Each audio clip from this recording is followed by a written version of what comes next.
Good morning, day 7. The Black Blogger reads the great Black Masters. Day 2 of Richard Wright. Richard Wright's autobiography of his youthful days was named Black Boy. Today I will be reading chapter 1 of this fantastic book by Richard Wright. One winter morning in the long ago 4-year-old days of my life, I found myself standing before a fireplace, warming my hands over a mound of glowing coals, listening to the wind whistle past the house outside. All morning my mother had been scolding me, telling me to keep still, warning me that I must make no noise. And I was angry, fretful, and impatient. In the next room, Granny laid ill and under the day and night care of a doctor, and I knew that I would be punished if I did not obey. I crossed relentlessly or restlessly to the window and pushed back the long, fluffy white curtains which I had been forbidden to touch, and looked yearningly out into the empty street. I was dreaming of running and playing and shouting, but the vivid image of Granny's old white, wrinkled, grim face, framed by a halo of tumbling black hair lying upon a giant feathered pillow, made me afraid. The house was quiet. Behind me, my brother, a year younger than I, was playing placidly upon the floor with a toy. A bird wheeled past the window, and I greeted it with a glad shout. "You better hush," my brother said. "You shut up," I said. My mother stepped briskly into the room and closed the door behind her. She came to me and shook her finger in my face. "You stop that yelling you hear," she whispered. "You know Granny's sick, and you better keep quiet." I hung my head and sulked.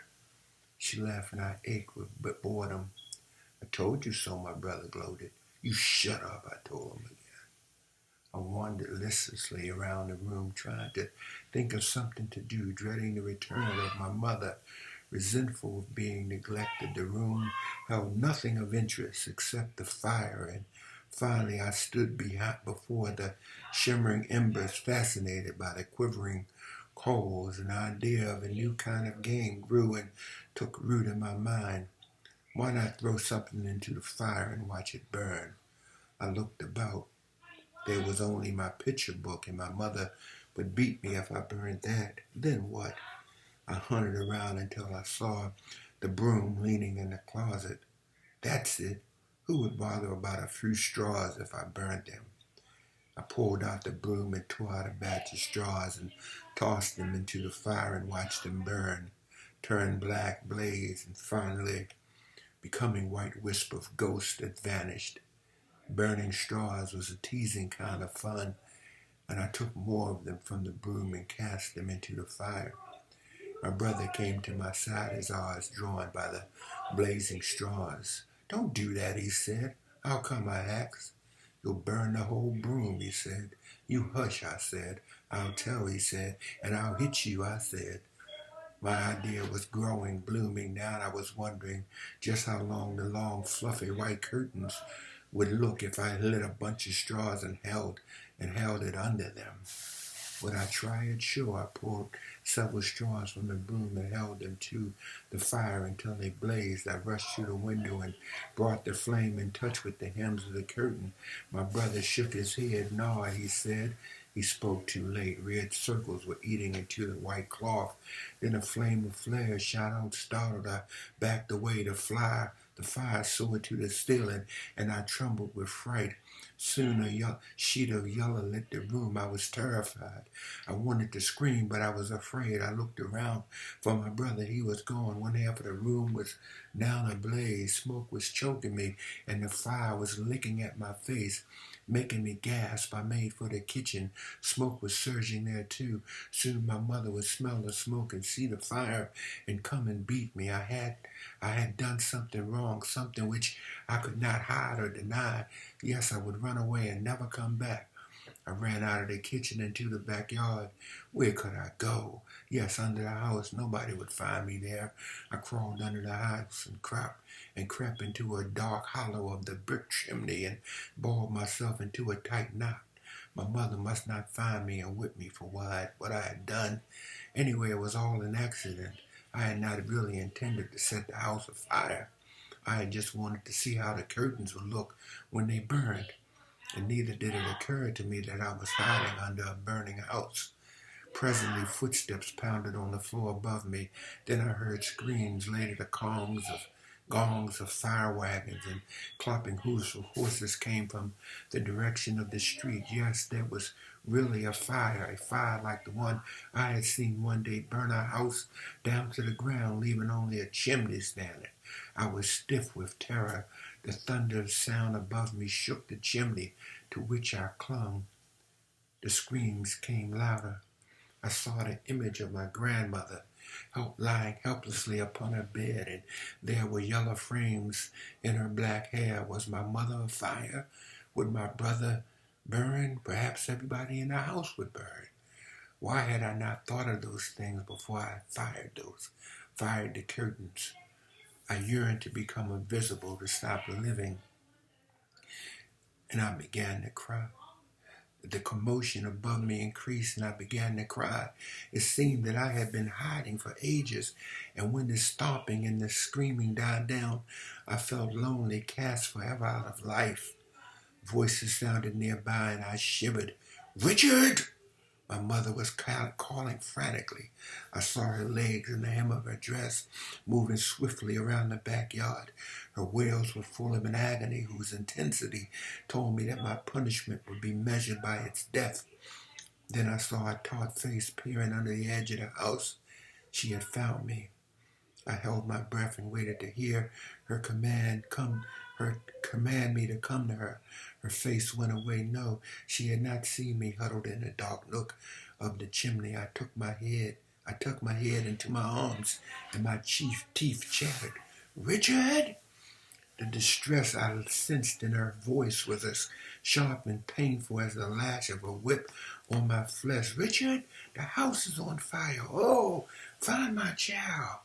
Yes, the house was afire, but I was determined not to leave my place of safety. Finally, I saw another face peering under the edge of the house. It was my father's. His eyes must be accustomed to the shadows, for he was pointing at me. "There he is. There he is." "No," I screamed. "Come on, come here, boy. No, the house is on fire. Leave me alone." He crawled to me, caught hold of one of my legs. I hugged the edge of the brick chimney with all my strength. My father yanked my leg, and I crawled at the chimney harder. "Come out of there, you little fool. Turn me loose." I could not withstand the tugging at my leg, and fingers relaxed. It was over. I was beaten. I did not care anymore. I knew what was coming. He dragged me into the backyard, and in an instant his hand left me.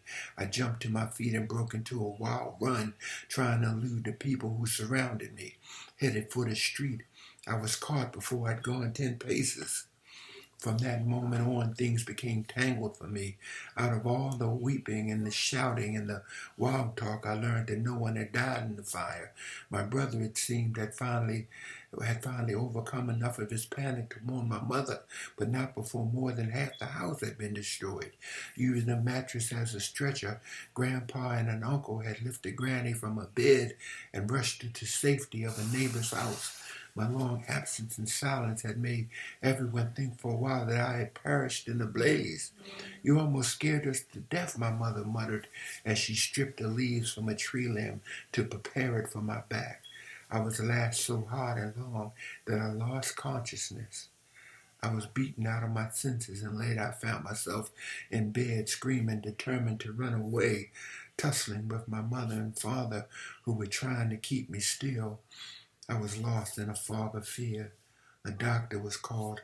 I was afterwards told and ordered that I be kept to bed, that I be kept quiet, that my life My very life depended on it. My body seemed on fire, and I could not sleep. Packs of ice were put on my forehead to keep down the fever. Whenever I tried to sleep, I would see huge, wobbly white bags like four udders of cows suspended from the ceiling above me. Later, as I grew worse, I could see the bags in the daytime with my eyes open, and I was gripped by the fear that they were going to fall and drench me with some horrible liquid. Day and night I begged my mother and father to take the bags away, pointing to them, shaking with terror because no one saw them but me.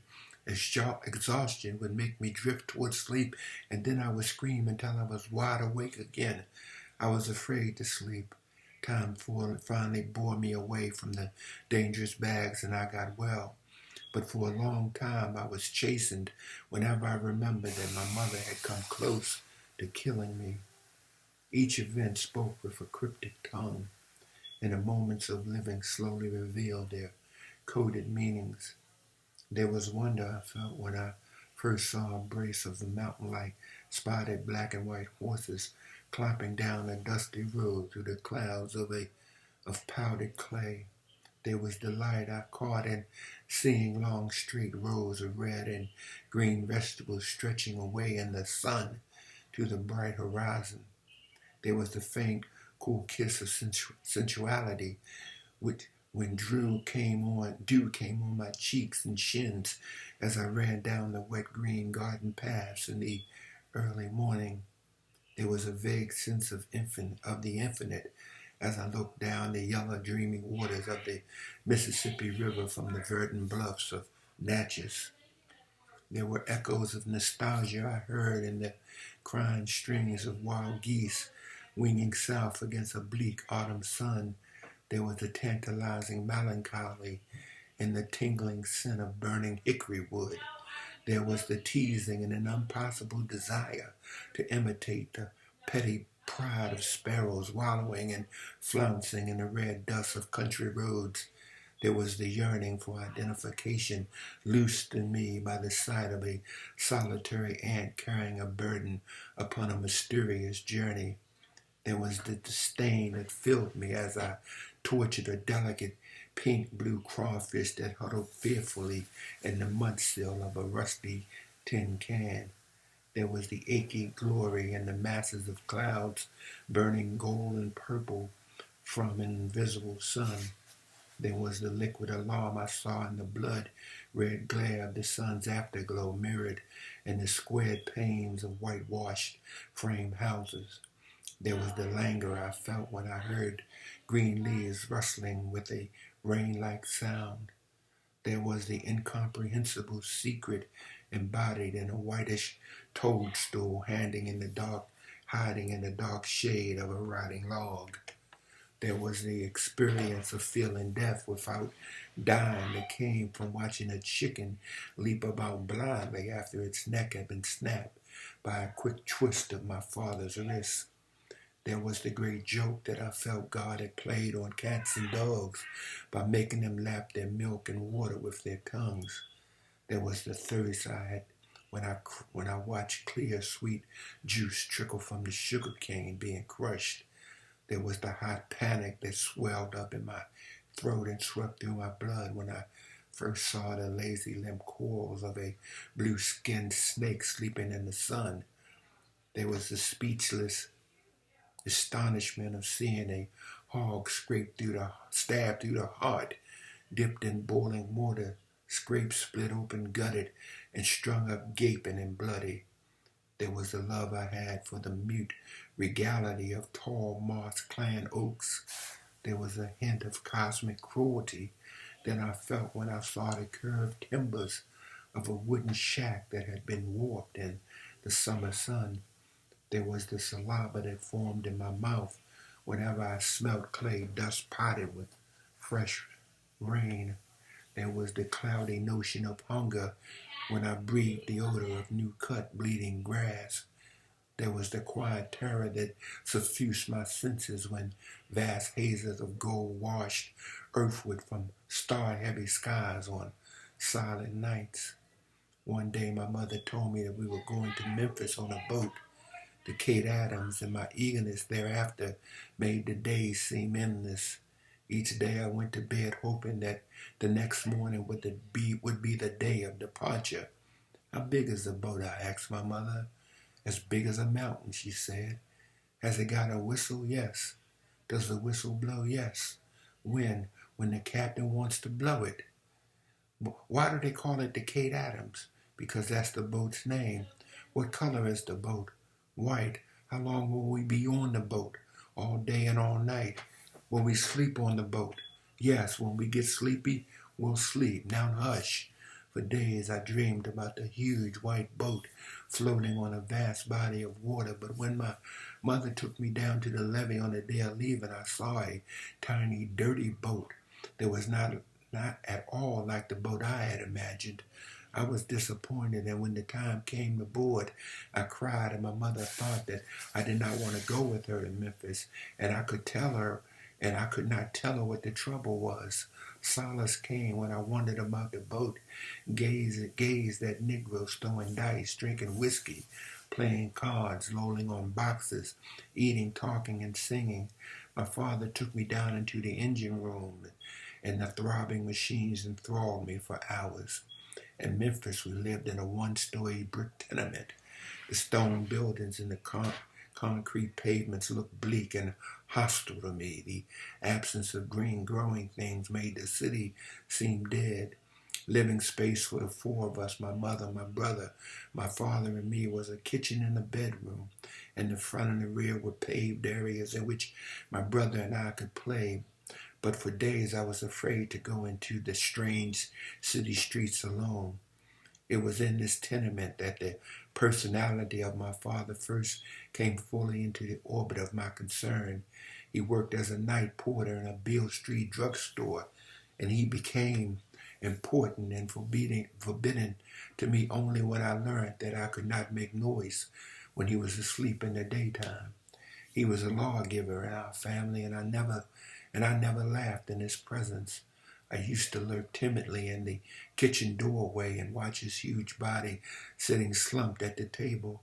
I stared at him with awe as he gulped his beer from a tin bucket, as he ate long and heavily, sighed, belched, closed his eyes to nod on a stuffed belly. He was quite fat, and his bloated stomach always lapped over his belt. He was always a stranger to me, always someone alien and remote. One morning, my brother and I, while playing in the rear of our flat, found a stray kitten that set up a loud, persistent meowing. We fretted some scraps of food and gave it water, but it still meowed. My father, clad in his underwear, stumbled sleepily to the back door and demanded that we keep quiet. We told him that it was the kitten that was making noise, and he ordered us to drive it away. We tried to make the kitten leave, but it would not budge. My father took a hand. "Scat," he shouted. The scrawny kitten lingered, brushing itself against our legs and meowing plaintively. "Kill that damn thing," my father exploded. "Do anything, but just get it away from here." He went inside grumbling. I resented his shouting, and it irked me that I could never make him feel my resentment. How could I hit back at him? Oh yes, he said to kill the kitten, and I would kill it. I knew that he had not really meant for me to kill the kitten, but in my deep hate of him urged me towards a literal acceptance of his word. He said to us to kill the kitten. I told my brother. He didn't mean it. My brother said he did, and I'm going to kill him. "Then he will howl," my brother said. "He can't howl if he's dead," I said.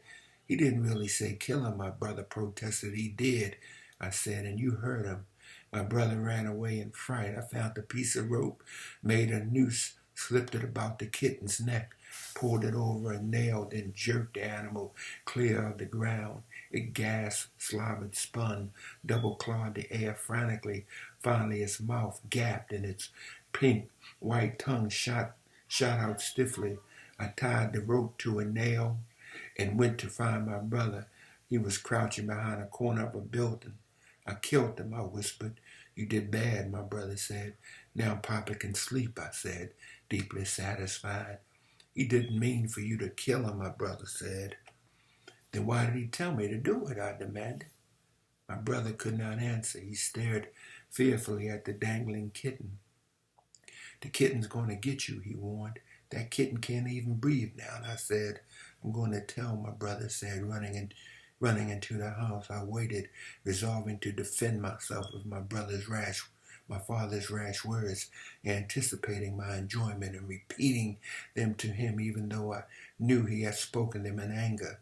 My mother hurried towards me, drying her hands upon her apron. She stopped and paled when she saw the kitten suspended from the rope. What in God's name have you done? She asked. The kitten was making noise and Papa said to kill it. I explained. You little fool, she said. Your father's going to beat you for this. But he told me to kill it, I said. You shut your mouth. She grabbed my hand and dragged me to my father's bedside and told him what I had done. You know better than that, my father stormed. You told me to kill him, I said. I told you to drive him away. He said, you told me to kill him, I countered positively. You get out of my eyes before I smack you down. My father bellowed in disgust and turned over in bed. I had my first triumph over my father. I had made him believe that I had taken his words literally. He could not punish me now without risking his authority. I was happy because I had at last found a way to throw my criticism of him into his face. I had made him feel that if he whipped me for killing the kitten, I would never give serious weight to his words again. I had made him know that I felt he was cruel, and I had done it without his punishing me. But my mother, being more imaginative, retaliated with an horror upon my sensibilities that crushed me with a more horror, absorbed in taking life. All that afternoon she directed me towards calculated words that spawned in my mind a horde of invisible demons bent upon exacting vengeance for what I had done. As the evening drew near, anxiety filled me, and I was afraid to go into an empty room alone. You owe a debt that you can never pay, my mother said. I'm sorry, I mumbled. Being sorry can't make that kitten live again, she said. Then just before I go to bed, she uttered a paralyzing injunction. She ordered me to go out into the dark, dig a grave, and bury the kitten. No, I screamed, feeling that if I went out the door, some evil spirit would whisk me away. Get out there and bury that poor kitten, she ordered. I'm scared. And wasn't that kitten scared when you put that rope around its neck, she asked. But it was only a kitten, I exclaimed. But it was alive, she said. Can you make it live again? But Papa said to kill it, I said, trying to shift the more blame upon my father. My father whacked me across my mouth with the flat palm of her hand. You stopped that line. You know what he meant. I did not bawl. She shoved a tiny spade into my hands. Go out there and dig a hole. Bury that kitten. I stumbled out the back into the black night, sobbing, my legs wobbling from fear. Though I knew that I had killed the kitten, my mother's words had made it live again in my mind. What would that kitten do to me when I touched it? Would it claw at my eyes as I groped towards the dead kitten? My mother lingered behind me unseen in the dark, her disembodied voice egging me on. Mama, come and stand by me, I begged. Why, you didn't stand by that kitten, so why should I stand by you, she asked, taunting from the menacing darkness. I can't touch it, I whimpered, feeling that the kitten was staring at me with reproachful eyes. Untie it, she ordered. Shuddering, I fumbled at the rope, and the kitten dropped to the pavement with a thud that echoed in my mind for many days and nights. Then, obeying my mother's floating voice, I hunted for a spot of earth, dug a shallow hole, and buried the stiff kitten. As I handled its cold body, my skin prickled. When I completed the burrow, I sighed and started back to the flat. But my mother caught hold of my hand and she led me to the kitten's grave. Shut your eyes and repeat after me, she said. I closed my eyes tightly, my hands clinging to hers. Dear God, our Father, forgive me, for I knew not what I was doing. Dear God, our Father, forgive me, for I knew not what I was doing, I repeated, and spare my poor life, even though I did not spare the life of the kitten. And spare my poor life, even though I did not spare the life of a kitten, I repeated. And while I sleep tonight, do not snatch the breath of life from me. I opened my mouth, but no words came. My mind was frozen with horror. I pictured myself gasping for breath and dying in my sleep.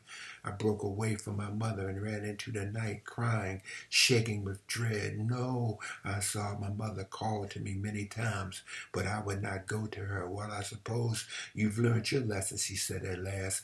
Contrite, I went to bed, hoping that I would never see another kitten. Hunger stole upon me slowly, that at first I was not aware of what hunger really meant. Hunger had always been more or less at my elbow when I played, but now I began to wake up at night to find hunger standing at my bedside, staring at me gauntly.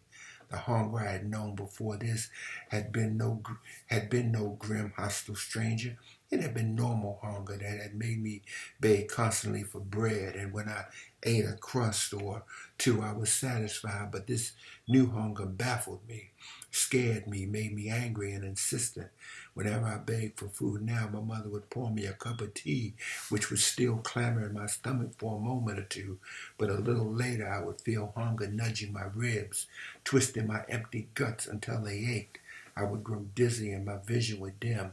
I became less active in my play, and for the first time in my life, I had to pause and think of what was happening to me. Mama, I'm hungry, I complained one afternoon. Jump up and catch a congre, she said, trying to make me laugh and forget. What's a congre? It's what little boys eat when they get hungry, she said. What does it taste like? I don't know. Then why do you tell me to catch one? Because you said you were hungry, she said, smiling. I sensed that she was teasing me and it made me angry. But I'm hungry. I want to eat. You'll have to wait. But I want to eat now. There's nothing to eat. She told me. Why? Just because there's none, she explained. But I want to eat, I said, beginning to cry. You'll just have to wait, she said. But why? For God to send some food. When is he going to send it? I don't know, but I'm hungry. She was on and she paused and looked at me with tears in her eyes. Where's your father? She asked me. I stared in bewilderment. Yes, it was true that my father had not come home to sleep for many days now, and I could make as much noise as I wanted, though I had not known why he was absent. I had been glad that he was not there to shout his restrictions at me, but it never occurred to me that his absence would mean there would be no food. I don't know, I said. Who brings the food into the house? My mother asked me. Papa, he said. He always brought food. Well, your father isn't here now, she said. Where is he? I don't know, she said. But I'm hungry. I whimpered, stomping my feet. You'll just have to wait until I get a job and buy food, she said. As the days slid past, the image of my father became associated with my pangs of hunger. And whenever I felt hunger, I thought of him with deep biological bitterness. My mother finally went to work as a cook and left me and my brother alone in the flat each day with a loaf of bread and a pot of tea. When she returned home at evening, she would be tired and dispirited and would cry a lot. Sometimes when she was in despair, she would call us to her and talk to us for hours, telling us that we now had no father, that our lives would be different from those of other children, that we must learn as soon as possible to take care of ourselves, to dress ourselves, to prepare our own food, that we must take upon ourselves the responsibility of the flat. While she worked, half frightened, we could not promise solemnly. We did not understand what had happened between our father and our mother, and the most that these long talks did to us was make us feel a vague dread. Whenever we asked why our father had left, she would tell us that we were too young to know. One evening, my mother told me that thereafter I would have to do the shopping for food. She took me to the corner store to show me the way. I was proud. I felt like a grown-up. The next afternoon, I looped the basket over my arm, went down to the pavement to the store. When I reached the corner, a gang of boys grabbed me, knocked me down, snatched the basket, took the money, and sent me running home in panic. That evening, I told my mother what had happened, but she made no comment. She sat down at once, wrote another note, gave me some more money, and sent me to the grocery again. I crept down the street, saw the same gang of boys playing down the street. I ran back into the house. What's the matter? My mother said. It's those same boys. I said, they'll beat me. You got to get over that, she said. Now go on. I'm scared, I said. Go on and don't pay no attention to them, she said. I went out the door, walked briskly down the sidewalk, praying that the gang would not molest me. But when I came abreast of them, someone shouted, "There he is." They came towards me. I broke into a wild run towards home. They overtook me, flung me to the pavement. I yelled, pleaded, kicked, but they wrenched the money out of my hand. They yanked me to my feet, gave me a few slaps and sent me home sobbing. My mother met me at the door. They beat me. I guess they took the money. I started up the stairs, seeking the shelter of the house. "Don't you come in here," my mother warned me. I froze in my tracks and stared at her. "But they're coming after me," I said. "You just stay right where you are," she said in a deadly tone. "I'm going to teach you this night to stand up and fight for yourself." She went into the house and I waited terrified, wondering what she was about. Presently, she returned with more money and another note. But she also had a long, heavy stick. "Take this money, this note, and this stick," she said. "Go to the store, buy those groceries, and if those boys bother you, then fight." I was baffled, but my mother was telling me to fight, a thing that she had never done before. "But I'm scared," I said. "Don't you come into this house until you've gotten those groceries," she said. "They'll beat me." "They'll beat me," I said. "Then stay in the streets and don't come back here." I ran up the stairs. I tried to force my way past her into the house. A stinging slap came to my jaw. I stood on the sidewalk crying. "Please let me wait until tomorrow," I begged. "No," she said. "Go now. If you come back into this house without those groceries, I'll whip you." She slammed the door. I heard the key turn in the lock. I shook with fright. I was alone upon the dark, hostile streets, and gangs were after me. I had the choice of being beaten at home or away from home. I clutched the stick, crying, trying for a reason. If I was beaten at home, there was absolutely nothing I could do about it. But if I were beaten in the streets, I had a chance to fight and defend myself. I walked slowly down the sidewalk, coming closer to the gang of boys, holding the stick tightly. I was so full of fear that I could scarcely breathe. I was almost upon them now. "There he is again," the cry went up. They surrounded me and quickly began to grab for my hand. "I'll kill you," I threatened. They closed in. In a blind fear, I let the stick fly, feeling it crack against a boy's skull. I swung again, lamming another skull, then another, realizing that they would retaliate if I let up for a second. I fought to lay them low, to knock them cold, to kill them so that they could not strike back at me. I flayed with tears in my eyes, teeth clenched, stark fear making me throw every ounce of my strength behind each blow. I hit again and again, dropping the money in the grocery list. The boys scattered, yelling, nursing their heads, staring at me in utter disbelief. They had never seen such a frenzy. I stood panting, egging them on, taunting them to come on and fight. When they refused, I ran after them and they tore out for their homes, screaming. The parents of the boys rushed onto the street and threatened me, and for the first time in my life, I shouted at grown-ups, telling them that I would give them the same if they bothered me. I finally found my grocery list and the money and went to the store. On my way back, I kept my stick poised for instant use, but there was not a single boy in sight. That night, I won the right to the streets of Memphis. Of a summer morning, when my mother had gone to work, I would follow a crowd of black children abandoned for the day by their working parents to the bottom of a sloping hill whose top held a long row of ramshackle wooden outdoor privies whose open rear ends provided a rare and startling view. We would crouch at the foot of the slope and look up a distance of 25 feet or more at the secret and fantastic anatomies of black, yellow, and ivory men and women. For hours we would laugh, point, whisper, joke, and identify our neighbors by the signs of their physiological oddities, commenting upon the difficulty or projectile force of their excretions. Finally, some grown-ups would see us and drive us away with disgusted shouts. Occasionally, children of 2 or 3 of age would emerge from behind a hill with their faces smeared and their breaths reeking. At least the white policemen were stationed behind At last, the white policeman was stationed behind the privies to keep the children away, and our course in human anatomy was postponed to keep us out of mischief. My mother often took my brother and me with her to a cooking job. Standing hungrily and silently in the corner of her kitchen, we would watch her go from the stove to the sink, from the kitchen to the table. I always loved to stand in the white folks' kitchen when my mother cooked, for it meant that I got the occasional scraps of bread and meat. But many times I regretted having come, for my nostrils would be assailed with the scent of food that did not belong to me and which I was forbidden to eat. Towards evening, my mother would take the hot dishes to the dining room where the white people were seated, and I would stand as near the dining room door as possible to get a quick glimpse of the white faces gathered around the loaded table, eating, laughing, talking.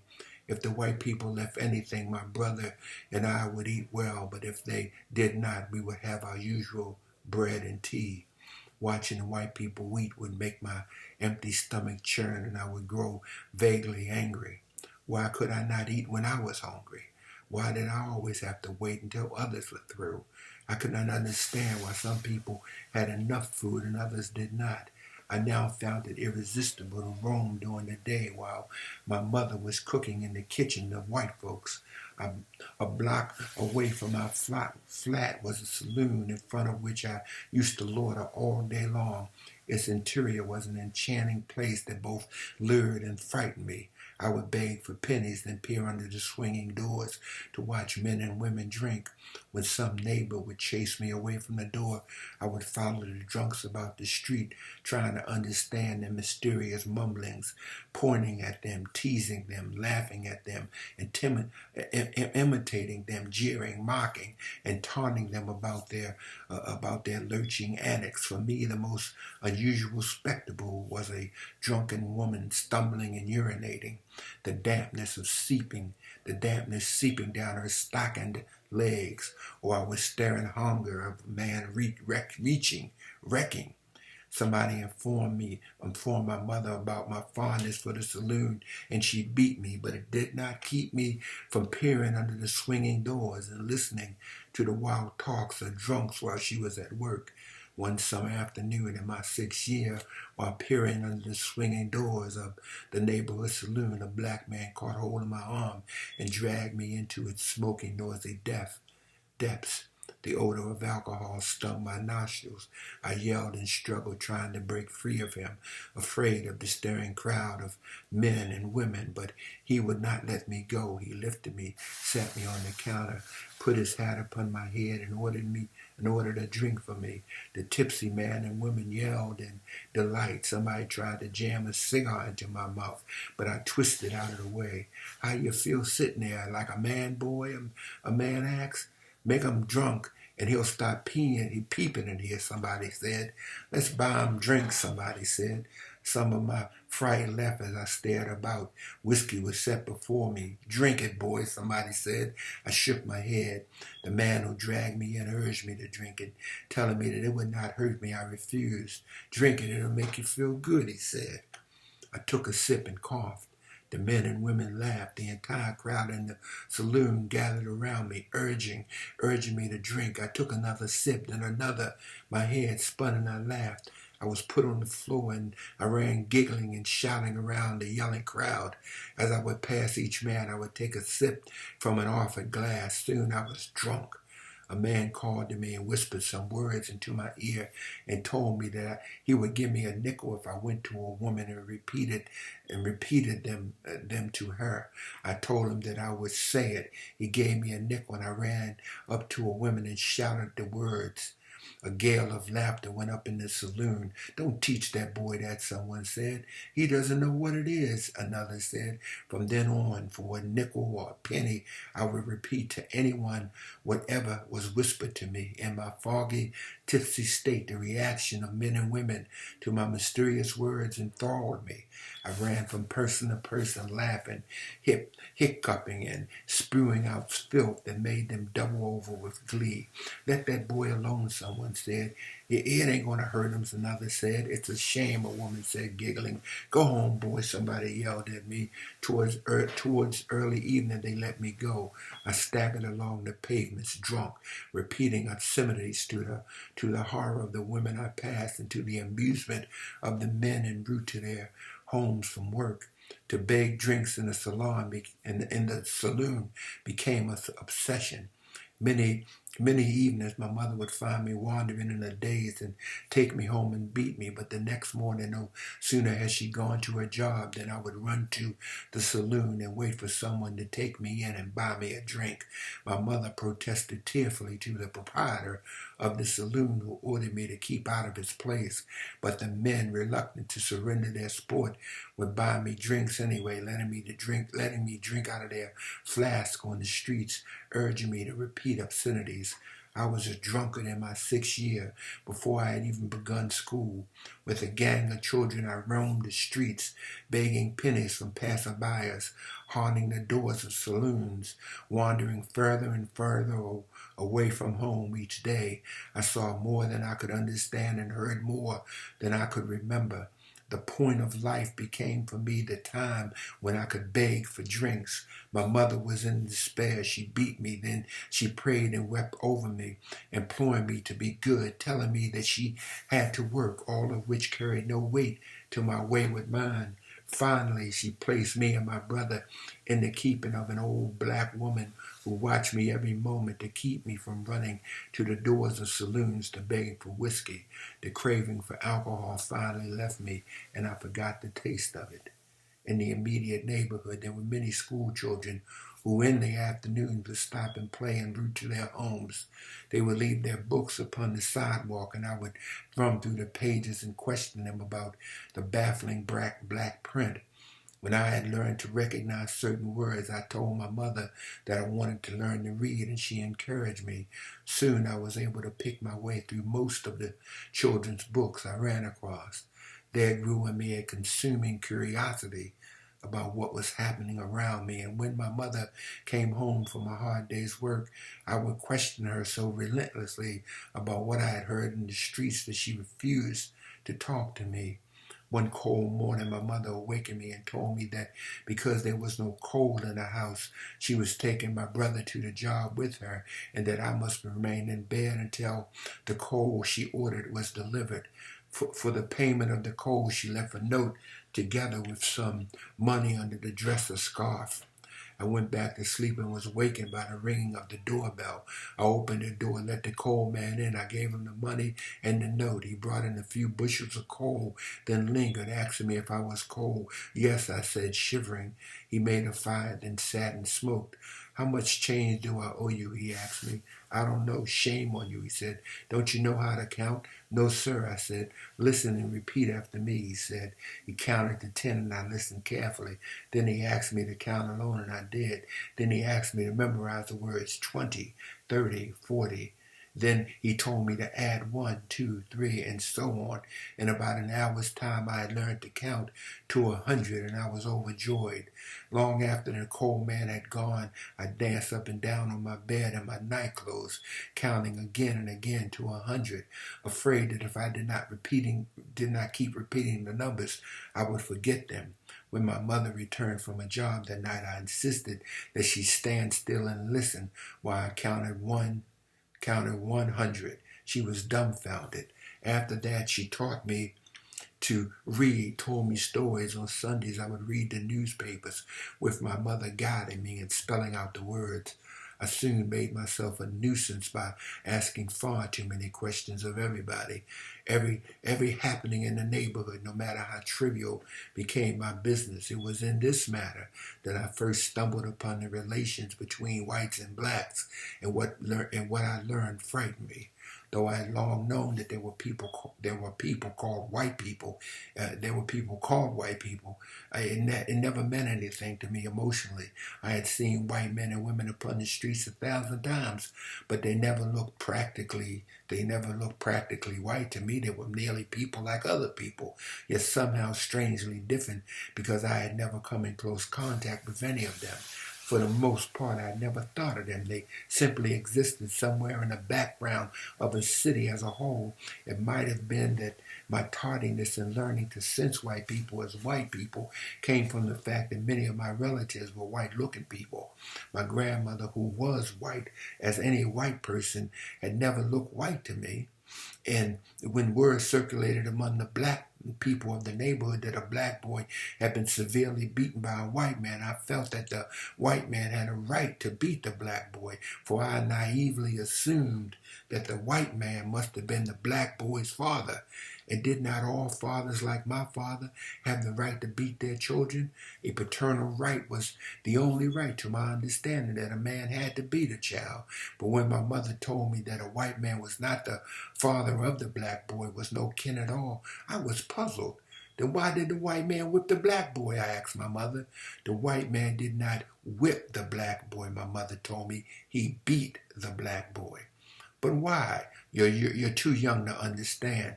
I'm not going to let anybody beat me, I said stoutly. Then stop running wild in the street, my mother said. I brooded for a long time about the seemingly causeless beating of the black boy by the white man, and the more questions I asked, the more bewildering it became. Whenever I saw white people now, I stared at them, wondering what they were really like. I began school at Howard Institute at a later age than was usual. My mother had not been able to buy me the necessary clothes to make me presentable. The boys of the neighborhood took me to school the first day, and when I reached the edge of the school grounds, I became terrified, wanted to return home, wanted to put it off. But the boys simply took my hand and pulled me inside the building. I was frightened, speechless, and the other children had to identify me, tell the teacher my name and my address. I sat listening to the pupils recite, knowing and understanding what was being said and done, but utterly incapable of opening my mouth when called upon. The students around me seemed so sure of themselves that I despaired of ever being able to conduct myself as they did.